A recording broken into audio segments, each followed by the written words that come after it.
Ladies and gentlemen, thank you so much for tuning in. And today is another milestone, a marker in this experience that we have in the paint. I have with me the greatest man I know and the most important man in my life. And I'm so grateful to have him. And he's been more of a blessing to me, probably than I'll ever be for him. But I want to introduce you to my namesake and like I said, the greatest man in my life. Raymond Cowles III. What's up, son? How are you? Thanks, Dad. Thank you. And you always know how to put a smile on my face. I really appreciate that. And I try to be the best that I can be. And I'm glad you see that. And I'm glad you're proud. And I'm trying to keep building and keep making you even more proud than you already are. So that means a lot. Well, you actually jumping ahead on some of the questions I was going to ask, but I said you I answered the question three already. of them, right? Three Okay. questions. You just took, but that's okay. And as I mentioned to you, this can't be an interview. This is a talk. We're just going to talk, and I'm gonna, Yeah. I want you to lay some stuff out because as I do, you work with young people, and you've got a platform that you're doing to help them. But I want to go back. I want to go way back, Let's go back. back Let's go back back. back in the day. I want to ask you a question about your inspiration because I know when I was 12, that's when I decided to start playing music. And the Mhm. question that was posed to me from my mom was, what do you want to do as an extra? And my brain just started running and racing to try to have a connection with my dad because it was the first thing that popped in my head. And I said, what did my dad do? Did he do anything? Did he, do music or anything? And she told me he played the saxophone. And it was like a Mhm. light went off in my head. And I was like, that's what I want to do because I wanted to feel connected to him. What was it when you were 6 years old that made you want to do basketball? And did you have this moment of knowing it was something that you were going to stick with and make real, or was it just fun for you when you decided that? Yeah, that's a good question. I don't get that many questions. I get a lot of questions. I don't get that one so much. Um, Yeah. At first, it was just fun, you know. Uh-huh. I think it was fun because I was just bigger than everybody. I was taller, not big, but tall, skinnier than everybody. But and I used to like to just run around and just run around and play with the ball and play with my friends and try to do cool tricks with the basketball and anything that had to do with a team sport at that time when I was really young. I gravitated to it. And so it was all fun for me. It was all just, getting all the energy out that I had and just being around cool people coming together and making something work, even if it was, just kids on the team. Like I didn't realize now, but if I think back on it, I think that's what it was. It was just like we always try to figure out how to be better than the other team. And, you had all these pieces and you're trying to put it together, and it's a huge puzzle of people and psychology and emotions and feelings and power. And I think that I just loved it so much and I got so much from it. And I was so excited to be able to just have those moments with those kids, like even if I was never going to see them again. So Mm. I think that's what kind of made me gravitate towards it. I didn't really learn it about it until later that I knew that I wanted to do it. So and I don't want to get into another answer, but like Right. once I knew that like I was gonna play basketball, it was I believe I was in just before I hit eighth grade. So I can't even remember what age that is, but it was just before I hit eighth grade, and it was like I'm really good, And I was thinking about playing varsity before eighth grade, and I had been going travel tournaments and doing everything. And that's when I knew I was like, this is the sport. I don't want to play any other sport. I had played a couple of other sports. I had played baseball and I got clocked in the eye and I was like, nope, I'm done. Tried to play hockey a little bit. I fell on the ice, bust my cheek, and I was like, nope, I'm done. But the reason why I was done, the reason Yeah. why I was done was because it wasn't so fact that I got hurt. It was the fact that I got hurt and I got to not play basketball. So once I realized that, that's when I was like, okay, this is my sport. This is what I got to do. Hmm. Powerful, man. We learn things when we're young and we have these experiences because I had the same experience. I played football It was Hmm. like popcorn or whatever. And I hyperextended my knee. I was like, took, y'all take this. I gave them all the equipment. I was like, I'm out. I'm done. And I said, I can't be getting hurt like this. And music was always on the horizon because I was still playing music. And I was like, okay, I'm gonna just stick with the music. And Hmm. your body will teach you. And pain is a motivator, but pain will Yeah. teach you some things, man. So I get it about that kind of stuff. Um, yeah, you are amazing as far as your intelligent level. Even at an early age, the way you were able to understand things, the way you were able to feel like the shoes of someone who was advanced beyond your years. I've always been admired and at awe about how you grasp things so quickly and you apply yourself and you listen. Oh my God, that's so important. So let's move on to the next one. Now that you already actually went into a little bit of it. But Okay. when you went to college and you decided that you would go to Santa Clara, California, Hmm. we moved you to Minneapolis. That's where you grew up. You went to school. You're a star over there and everything. And if you feel like talking about that, feel free. I'm going to let you have free Okay. reign as far as that. But when you decided that you would go to California, how challenging was that to be in a whole nother state, a whole nother culture, and then still stay focused on what you were doing? Because California, I know California is crazy. It can be Yeah. really crazy. A lot on the table, a lot to choose Yeah. from, a lot of distractions. How challenging was that for you? Yeah, that was I think the thing is it was extremely challenging. Like I'm not gonna downplay it. Like, you know, Mhm. I don't know how many miles away from home, probably 2,000, maybe more miles away. And, Long way. I was pretty much by myself. I knew my assistant coach from earlier. He went to my high school, so that was kind of a, place I could be safe in. But the challenges of just finding everything new. Like, let's say, like, I was a gym rat in high school. I stayed in the gym. I didn't really party that much. I didn't really get outside that much. I was in the gym. I did my homework because my goal was to get to college. And okay, yes, I did Mhm. occasional like one or two like house parties throughout the time, or like, go out. Maybe I would stay out a little bit later than I should, just trying to hang out because I never did. So when I got to college Mhm. and I had all this freedom and I had the palm trees and I had the fresh cut grass that looked better than the magazines, it was like, okay, what do I do now? And I was at a place, all teenagers get to that place where they feel too big for their surroundings. When I was 18, I was larger than life, and I talk about it and I'm not exaggerating. I was the man. Like I walked into any gym and any high school gym, any professional gym, people knew who I was at an early age. So let's say if we're talking about NIL deals now, I probably could have got $1 million, $2 million NIL contract. Uh, so that's what I was coming from. And I was just too big. And I was like, all right, I'm growing up. I need to spread my wings. I need to go see some more stuff. But as much as you're ready for that, when you get into it, it's a whole nother beast, like you said, like, and that's why probably why you asked the question, because you have to find yourself very quickly. And I was lucky that, you said it before, like I was a little bit mature for my age. I knew what I wanted. I knew how to set my goals. So I was lucky that I had that foundation of working, because otherwise I might not have made it past college. There was parties, there Mhm. was girls, there was drinking, there's smoking, oh, we got a car now. Oh, wait a minute. You mean I don't have to call my mom and ask her like, oh yeah, we're going down to LA. Oh yeah, this, boom, boom, boom, boom, boom.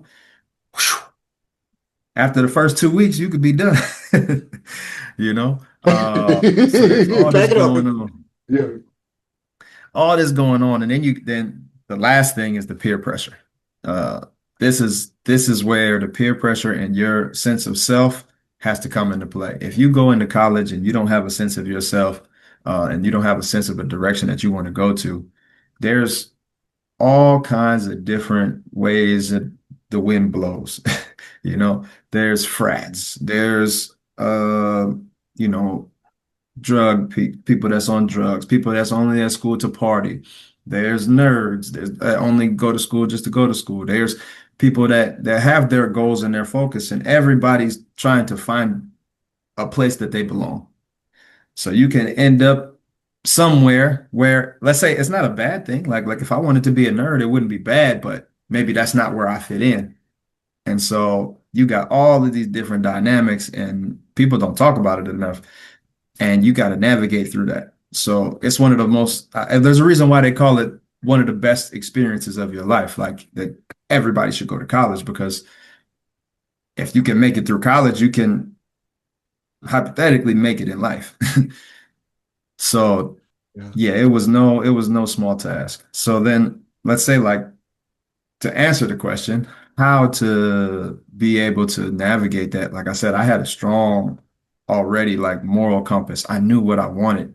And at this point, I was already kind of a superstar. So I wanted to heighten that superstar level, still with the framework in mind that I still need to do my grades. I'm here to get an education, but I'm trying to go to the NBA. I'm trying to get paid. And that's what it was. And I'm trying to pay the whole family. That was my groundbreaking goal. And anytime I strayed away, I went this way or I went that way, that's what ultimately brought me back to where I needed to be so I can perform and so that I can get my schoolwork done, so that I can say no to that party or say no to, these girls over here and this and this and this, say no to those drugs over there. That's what got me back to that place. Mm. That's everything because when we're in places of temptation that can lure us away from our dream, it's a beast, from my own experience, Mhm. yielding to it and wanting to experiment with it and having it almost kill me, take my life. And I'm so Mhm. grateful that it did not, that at some point I had to reach out for help, got the help, changed everything literally, and realized that even though my experience I felt like was dangerous and daunting, it was there to serve as me being able to help other people now, because if they get in that position, I can talk from a place of walking through. But so many people Yep. don't make it, and I would not recommend it to anyone. Don't learn the hard way. Yeah. Because you're a great example of what it can be like to see it and have it all in your face, but making the choice to go the other route and then have it be successful. So many people Hmm. choose drugs because they feel like they don't have they don't have hope in that dream. They've lost the hope. It's not going to happen. So they choose that, or they get the money and they be like, I do what I want to, and they have that ego bolster them, and they next thing you know, they 6 feet under. They don't even make it through college, or they don't make it through a first year of doing that. So, as an opportunity to be able to see two people right now, one who's actually, almost lost everything for trying it, and then you who have been never tried it and stayed to your moral compass and showing the example of what it can be like if people that are out there stick to that part of it, stick to that moral compass, stick to that decision to not tempt fate because some people have tried drugs and never been the same ever Yep. again. One time, Yep. and I'm so grateful that you. I remember when you called me one time and you were talking about you're like, Dad, all this stuff is everywhere. About one drink, and we had talked Yep. about our and the role that it played in our lives. And you asked me about that, and it was a great opportunity for me to walk you through being able to make that choice for yourself. And then when you Hmm. did, it got in the way of your practice. You was like, no, this ain't Yeah. good for me. Done. And that was so powerful. So keeping Yeah. our dreams, keeping our goals paramount and number one at all times is probably that's the greatest fuel you can have to bolster your inspiration.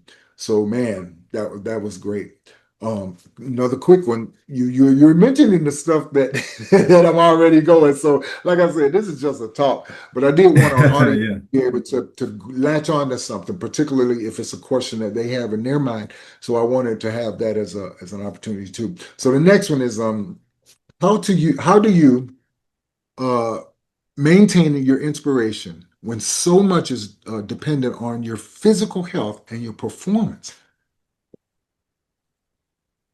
How do I ask that one more time? Let me make sure I got Okay, that. we're inspired by our goals, by what we want to accomplish.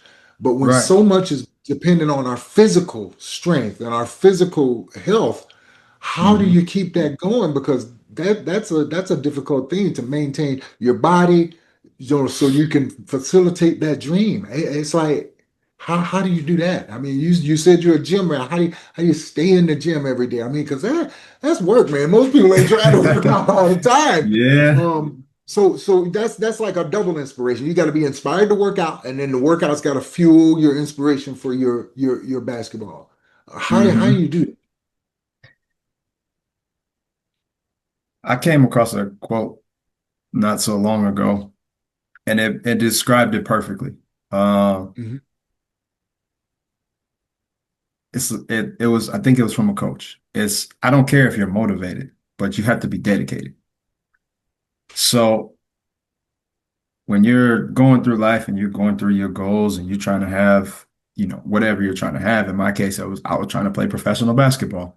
I was trying to get a college scholarship. So that's my goal.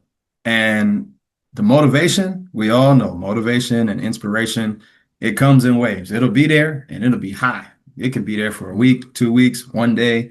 It could be there for a year. But at some point, that motivation and inspiration is going to subside.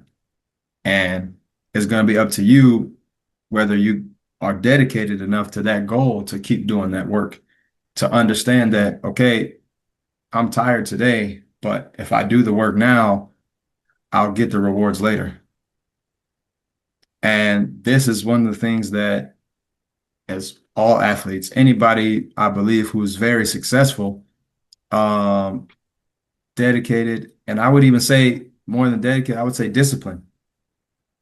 Mhm. Uh, because like I said, like that inspiration, that motivation, it fades real quick. I'm in the middle of my Mhm. season right now, and we had a game not so long ago. We took the train ride before we had to fly.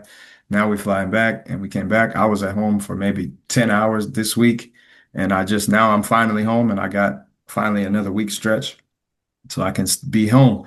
And you're on the road and you're on the bus or whatever, and you're like body's hurting, and you don't want to practice, but you remember, okay, I got a goal, right?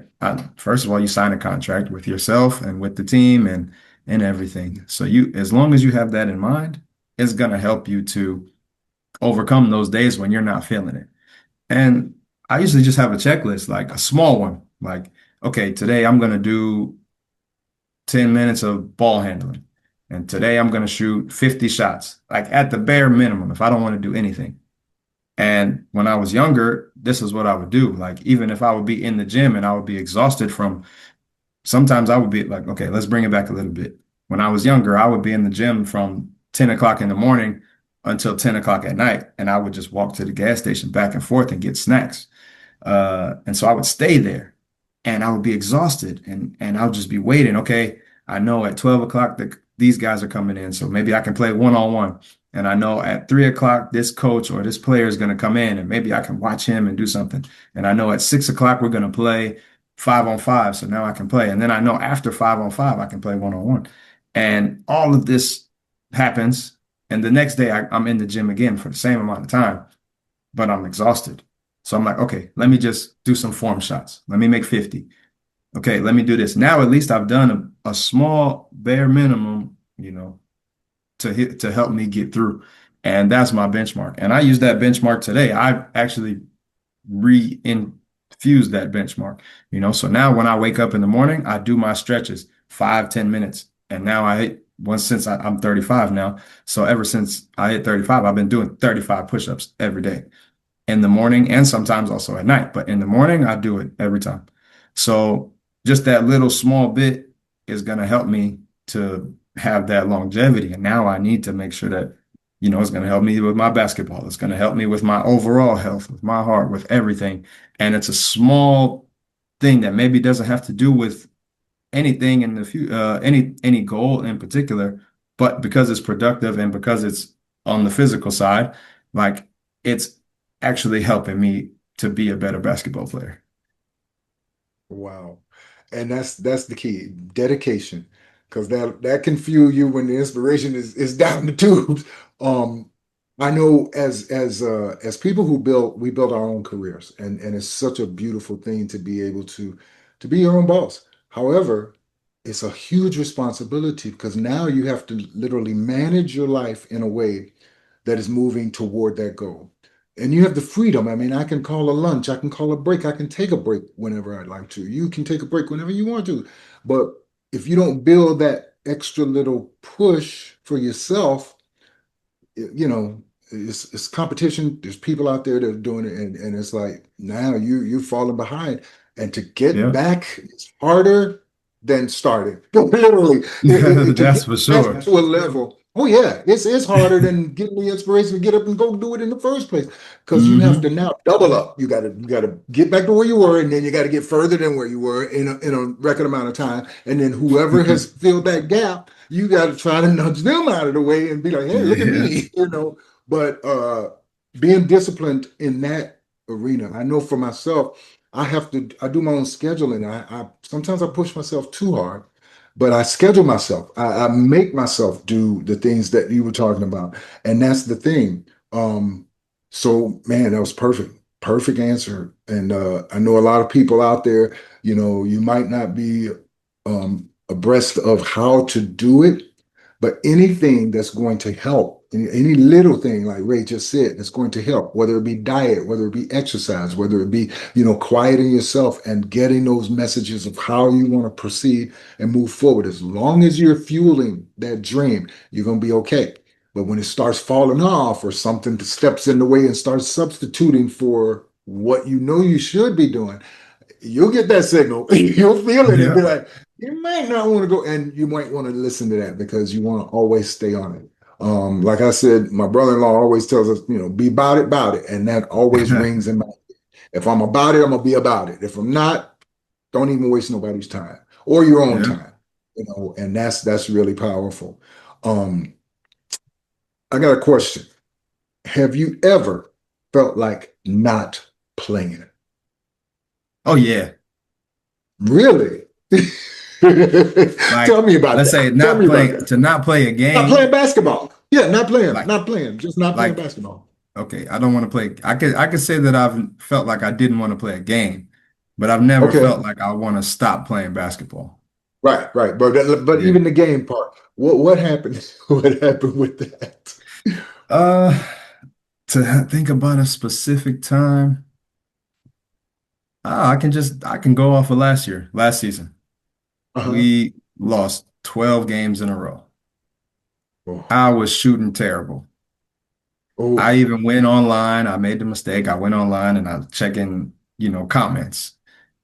yeah, And, you hear, oh, Ray's kind of old and, he's a foreigner. So we don't want to spend the money to have a foreigner that's old and that doesn't play defense and can't shoot and this and this and this. And I made my career from shooting. I shoot 40% from three. right. So to go from shooting 40% to be shooting 21 or 22% from three, uh, that was tough, So to have that and then to, have all of these outside voices kind of creeping into your head. And then on top of that, I don't really mind. I never minded the outside voices, but you compound that with the losing, with the city, the environment that you're in being terrible, and it makes you want to give up. It makes you want to be like, all right, maybe I should try to find something different. Yeah, But at that time,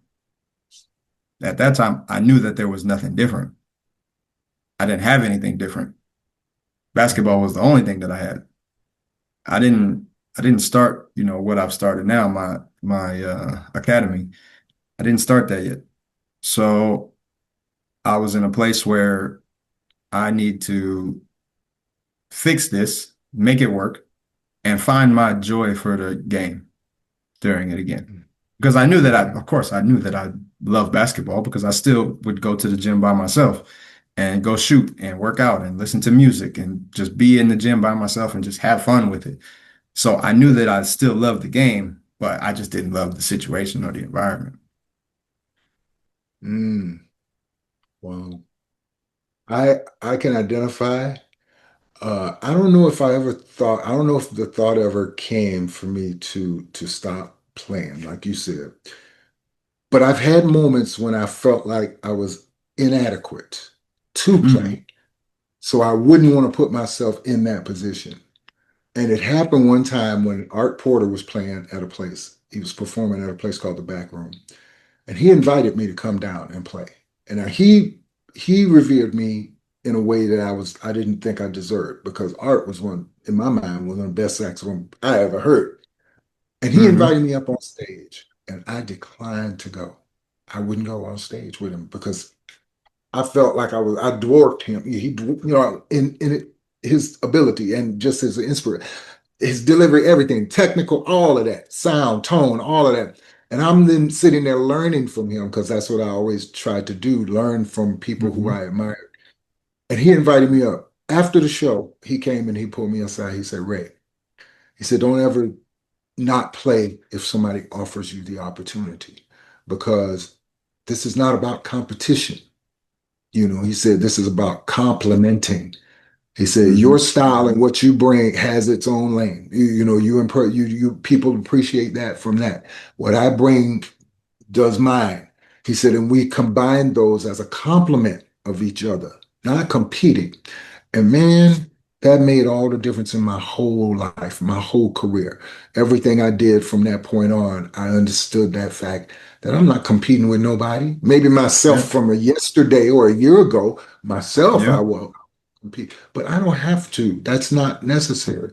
So I never did that again. Every time I had an opportunity, when Kirk Gotta Whalum go. asked me to come up, I went, yeah, man, I got you. Come on, let's go. Gotta David go. Sanborn, same vibe. His band was, they were rehearsing before David got there. I went up and jammed with them. So you never turn those opportunities down, and because it's only going to fuel you and fuel those Yeah. times that you might feel like you don't want to, and you got that in your mind. No, no, I will always take that opportunity. But it happens, like you said, that Yeah. inspiration is going to slip away, and if you're not dedicated, yeah, you might Hmm. slip. I want to move into another area right now. I want to talk Okay. I about want to add on when to did it a you? little bit. Go Can I ahead, go add on ahead. to what you just said? Yeah. Absolutely. So at the end, it's like, we talk about quitting or not playing or to stop doing something, right? There's a difference. So we talk about we don't want to stop, right? And everybody's like, oh, but what if I just change, if I do this and go this way or change my career? That's not a stop. You're making a pivot, right? And the thing about stopping and quitting is like, let's say you've been working on a goal for 5 years. You've been working for something and you just feel like you're not getting anywhere. You're the same place. Let's say if you're a basketball player, you've just been working, working, working. There's a time limit on being a basketball player, but there's not. Um, if you stop and you say like, all right, I'm gonna quit playing basketball. Now that's a finite thing. Like you're never gonna be able to do that. But if you're a content creator, or if you're a musician, or if you're an analyst, or if you're a psychologist, and you're just not getting the ground where you're getting to, and you put in all these years and you stop, you essentially just killed all of your momentum. You wasted the time that you had. You give yourself self-doubt about Mhm. who you are as a person, not about what you've been doing, but because you quit's one thing. And now you have this mindset that you're, like we said, like, oh, I don't feel adequate enough. And you give yourself this when you stop. Mhm. And so, like, you just have to keep pushing. It's okay to pivot, it's okay to change, but to stop doing something like altogether, unless if it's harmful for you, like let's say you're not getting any benefits from it, then okay, maybe you want to stop that. But most of the time, like if you're pushing towards a goal, something that means something to you, something that's prosperous, something that can help you or in your family or help others, like it's something to continue pursuing until you have 100% realized that this is not your purpose in life or this is not what you're supposed to go after. Because every time, what they always say, they got the guy that's digging for the gold. And when he stops, the gold is right behind. He only had one more swing left. And that's with Hmm. everything in life. So I would say don't stop because you worked all this way. You worked so hard and you pushed yourself to the max and you sacrificed this and you sacrificed that. Don't give that up. Like use that to keep going. And so that's all I'm gonna say, Hmm. like on that part. Oh man, you getting in the feedback loop now. And we got that as a topic. That is that's my new mantra. Because we create things in our lives by our interpretation, by what we tell ourselves, and it manifests in our body, and then it goes out into our aura, and next thing you know, it becomes our reality because we're telling ourselves that message. And I'm gonna come up with the thing. As a matter of fact, it's gonna probably already air, but it's called adjusting the loop, adjusting Yeah. that feedback, changing that information that I'm telling myself. And sometimes you have to fight down those doubts and things because that's an Hmm. easy route. It's not easy to be afraid. It's easy to be doubtful. But when you take that challenge and you say, I'm going to adjust the way I think about it, and you help me with that as well, and think Hmm. about it in that way, now it starts to manifest inside you. Next thing you know, all of your reality is that. And that's the loop that people Yeah. don't know that we're learning about, and we're going to take Yeah. command. We're not victims. We're co-creators. We can create something in a moment. Speaking of which, you mentioned your academy. Man, my son, what you got going on? Tell me the name of your academy. Tell us information that we can have to contact, or if anybody wants to be a part of. I know it's in Poland, but Yes. everything is worldwide now. Everything is within the touch of a finger. Somebody can contact you and be on a plane and have their child dealing with that. Tell me about it. All right. So the name is RC3 Hoops. That will be the official name. And right now we're starting off. It's a training company, but we're gonna branch off and I'm gonna help coaches. I'm gonna help young players. I'm gonna help professional players, everybody that wants to come through Poland and to work on their basketball skills. So this is the main thing. And we're basically gonna have a grand opening this summer. Uh, yeah, and there will be 4 big camps, and we will do all of this and create something special here in Poland. And it's going to be for the youth. There's going to be a lot of different subdivisions within this brand and within this company that will be able to help the youth. We'll be able to help professional players. We'll be able to help strength and conditioning. We're going to be able to connect a lot of different people within the basketball world. And I believe that Poland and Warsaw is Central Europe almost. It's pretty much in the center of everything. So you can easily get to here from everywhere, from France, from Spain, from to Greece, to Finland, to Czech Republic, everywhere. So there's a lot of opportunity here, and we're going to start that in Warsaw in the center this summer. Awesome, man. So in the Yeah. developmental stages, do you have any contact information, any website information as of yet, or should we just follow your Instagram or your Yeah, your you can just follow my Instagram. I will probably create another account. There will be an email address. We'll have a new website up. Everything will be coming within a month or two. Well, within a month, I can say. Yeah. dynamite? Dynamite, man. Well, I put two questions in one because I know you're just like me. You're busy. But one of the most powerful things for me, Ray, is that I have diarrhea at the mouth sometimes because I'm full of information and my heart is Yeah. full and my desire to help and to give information and to share is a lot. But I'm learning to listen a lot more. But one of the greatest things that I learned in my life is that someone can tell me something and I might forget it. But if they show me, if I look at their Hmm. life and walk in the walk, I have a visual interpretation of what they're trying to say. And that's what I've tried to do with you and your sisters. And I want to walk the walk and show you guys um, how to deal with life, how to manage and navigate. And you talked about coming to a place where you change the trajectory of what you're doing. You don't quit, but you just adapt. Hmm. You adapt to another facet or another department of what you do, and you just keep it moving, keep it going. Hmm. And that's what I've had to do. Obviously, my injury took me to a place where my mobility is limited.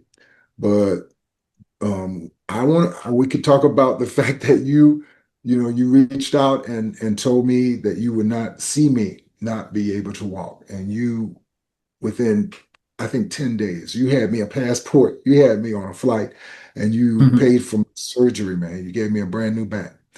I don't know how many parents can say that their child would do that for them. And the love that we have, the understanding and the connection that we have is far beyond anything that people might even understand because it's all spiritual. I'm doing this platform because I know that the most important part of a person when you see them, you can't even see because the thing that brought them to you, the inspiration, what makes up their standards, what makes up their belief system, you can't see that. All you see is a Yep. shell, you know. Yep. And until they speak or until they walk the walk, you get to see them enact what's inside of them. But that's the Hmm. thing. Most important part of us, we can't see. And the most important part of this existence, we can't see. And that's why I know that it is all spiritual. And when I say spiritual, I know a lot of people, but it's esoteric. It's that thing that you can't see, but you know it exists because we're here. We have consciousness. Yeah. So I can't thank you enough. I've decided, and in everybody's interview, there's going to be a part two. We got to do a part two. We're going to have Yeah. a party on the 10th episode, but I don't want to get ahead of myself. Okay. Yeah, there will be a part two to everyone's interview because there's so much more to cover, and we want to talk about Oh where we yeah. are in that next phase. Ray, I can't do nothing but thank you enough. You are so much a part of this. You're my co-partner in this. And I'm looking to maybe open up and give you a room on the website because at the website there's different rooms. Each person has a room which they can feature their component of inspiration. We have videos, you have a blog, you have all these things, and I would love to give you that. You can keep people abreast on what your academy is doing and the development of Yeah. that, and it gives them that tangible thing because YouTube is one thing and it's mostly for Oh yeah. entertainment. Yeah. You Yeah. watch it and you get the show, but to actually connect, to have a comment section, to question, that's what we're launching today. And man, I'm so Amazing. grateful. Yeah, we're working on it, man. We're trying to do it. I'm trying to be like you. Nah, nah, nah. So, ladies and gentlemen, there you have it. You don't see the relationship that I have with my son, but the fact that he is an embodiment of everything that we're talking about, being inspired, never giving up, knowing that you can find that spark inside yourself and, pay into it. The rewards are limitless and they're very powerful. So, Ray, I can't, I feel like saying thank you. It's too formal. I mean, we'll talk when, we'll talk Yeah. No, in I a I minute. get it. I get Yeah. it. But y'all, go check out the website. It is called letsgetinthepaint.com. It is a domain, so you can be assured that whatever you share there with us or whatever comments you make is going to definitely be protected. So it's a way for you to interact with us and let us know if you have any questions, if you have any children that might be wanting to get into sports or music or, any facet of the entertainment business or even business, because my next interview is going to definitely shine some light on those aspects. So thank you all for tuning in, and we'll see you next week. Thank you. Oh my God.